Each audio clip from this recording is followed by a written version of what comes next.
kan sudah tersangkanya udah 3. Ya. Tersangka 3 itu bisa berkembang dan pasalnya itu 338, 340 dia yang baru ya, pembunuhan berencana. Nah itu nanti akan menjangkau ke yang lebih jelas lagi perannya, apakah aktor intelektual atau ke eksekutor gitu. Ya dan perkembangannya sebenarnya cepat loh untuk kasus yang seperti itu, yang punya code of silence di sebuah lingkungan yang banyak code silent gitu. Lalu sekarang udah 3 tersangka, kemudian pejabat-pejabat tingginya sudah bedol, deso, sudah. Saya kira yang dilakukan oleh Kapolri itu tahapan-tahapannya dan kecepatannya cukup lumayan, tidak jelek banget. Karena kasus ini kan ya begitu, ada code of silence-nya, ada barrier psychological barrier-nya yang terbagi 2 itu, hierarkis dan politis. Jadi menurut saya tagnya udah tepat, sudah mulai terang.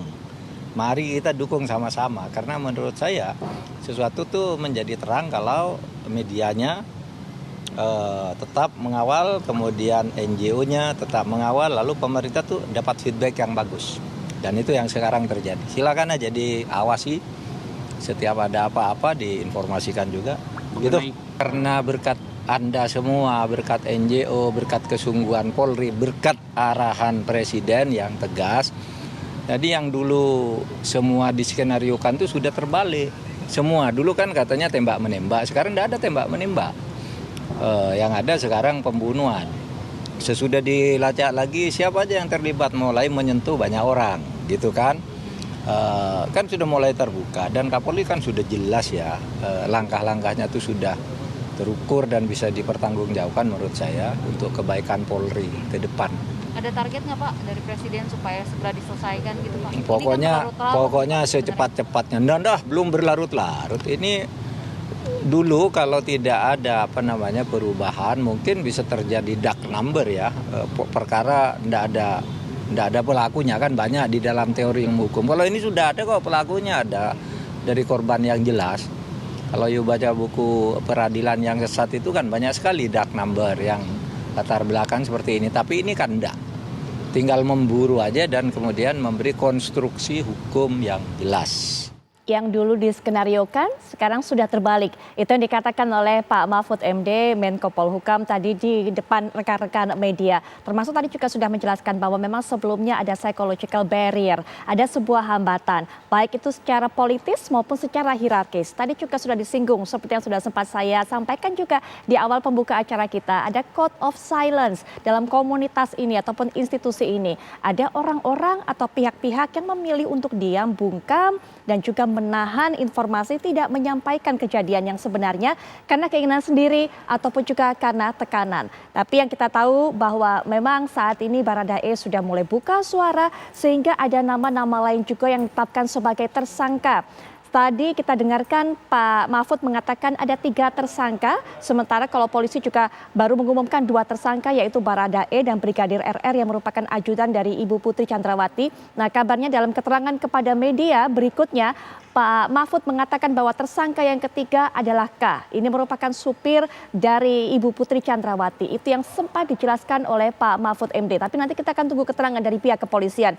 Saya sudah bersama dengan para narasumber. Nanti kita akan bergabung juga dengan para narasumber lainnya yang akan terlibat dalam perbincangan ini melalui Zoom. Tapi di samping saya sudah hadir Bang Saur Siagian yang memang kita dengarkan begitu konsisten bersuara mengenai hal ini sejak awal selaku inisiator advokat Tampak. Selamat malam.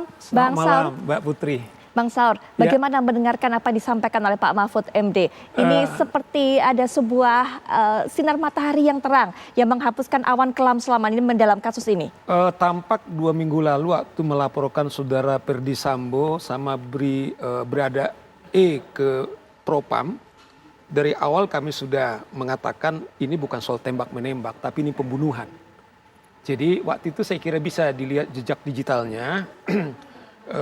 Kami segera, sekalipun tantangannya berat sekali waktu kami melaporkan, sempat kami ditolak. Tetapi kami bilang fakta yang tidak terbantahkan bukan soal tembak menembak, tapi pembunuhan. Hari ini Mbak Putri, mulai kemarin terbukti analisa hukum daripada tampak benar bahwa ternyata ini adalah pembunuhan. Sudah ditetapkan satu pasal 338, satu lagi 340 rencana pembunuhan. Saya kira apa yang dikatakan oleh Menko Polhukam, waktu kami juga bertemu beliau dengan Menko Polhukam, kemudian berterima kasih supaya tampak terus mengawal ini, karena kita tahu bahwa ini bukan masalah kecil. Betul. Karena apa? Ini menyangkut kami adalah masalah besar karena memang peran daripada Ferdy Sambo ini sangat kuat di kepolisian. Dasar itulah kami kemudian para advokat terpanggil. Dan saya mengatakan kepada media berkali-kali, termasuk juga petinggi-petinggi Polri. Ada beberapa bekas Kabaris-Krim, mohon jangan kita ngomong tembak-menembak kalau Anda seorang penyidik. Fakta yang di depan kita ini ada orang terbunuh kok. Cuman apa motif terbunuh itu soal kita cari. Ya toh? Nah, dan mereka kemudian membuktikan sekarang setelah rekayasa. Kalau saya kan mengatakan kalau dulu ini adalah kegelapan yang sempurna, sekarang adalah setelah gelap terbitlah terang. Memang terangnya masih di ufuk timur, mengarah mungkin ke tengah, tetapi ini masih panjang sampai dia kembali selesai nanti di barat. Baik. Tapi Pak Mahfud tetap mengatakan bahwa harus kita kawal. Jadi saya mengatakan berkali-kali Putri, andaikan tidak ada jurnalis, andaikan tidak ada peran masyarakat yang mengambil peran polisi yang gelap kemarin itu, yang tertutup kemarin, ya mungkin ini dark number istilahnya Pak Mahfud, ini barangkali akan tenggelam selama-lamanya. Betul. Oleh sebabnya jangan ada tuduhan-tuduhan netizen, kemudian media memprovokasi, tetapi peran media, peran masyarakatlah kemudian membuka ini, sehingga kepolisian kita kembali kepada marwahnya, harga diri mereka, dengan apa yang dikatakan tersangka yang sekarang ini. Baik Bang Saur, kita lanjutkan lagi membahas mengenai hal ini, tapi saya juga akan bawa Anda untuk bisa mendengarkan laporan terbaru dari rekan kami Imran Tajudin yang saat ini sedang berada di Barreskrim. Imran, informasi terbaru dari Anda, silakan. Secara resmi.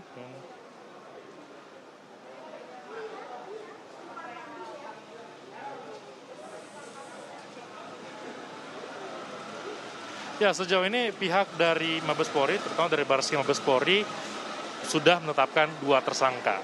Sampai saat ini kami masih menunggu jika nanti memang ada kemungkinan tersangka baru dalam kasus meninggalnya Brigadir J.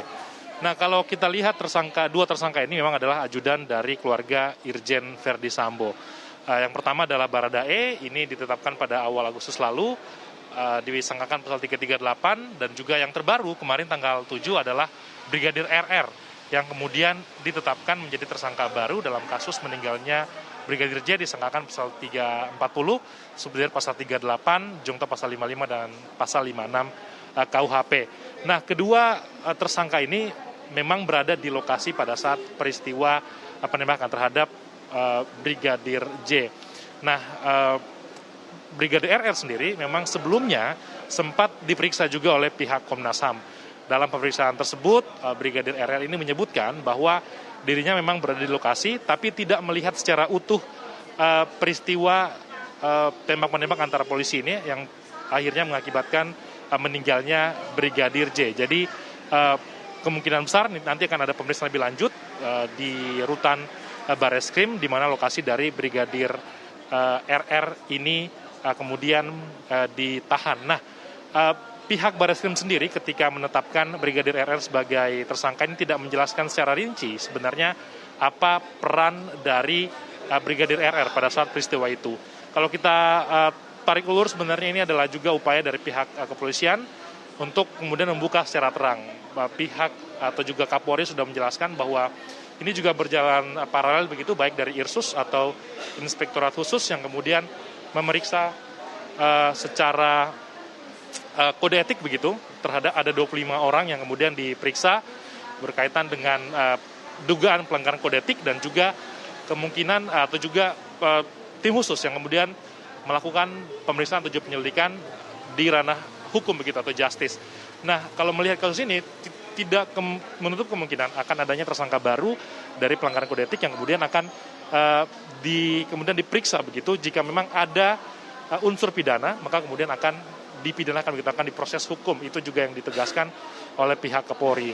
Jadi sampai saat ini baru 2 tersangka secara resmi yang disampaikan oleh pihak Barreskrim Polri. Kami akan terus update nanti Putri berkaitan dengan info terbaru dari kasus meninggalnya Brigadir J dari Barreskrim Polri. Saya kembalikan ke Anda di studio. Iman Tajudin, terima kasih untuk kabar terbaru dari Anda. Kita akan terus tunggu dan juga kita akan terus pantau. Akankah ada pengumuman tersangka baru nanti dari sana? Terima kasih Iman Tajudin, selamat bertugas kembali.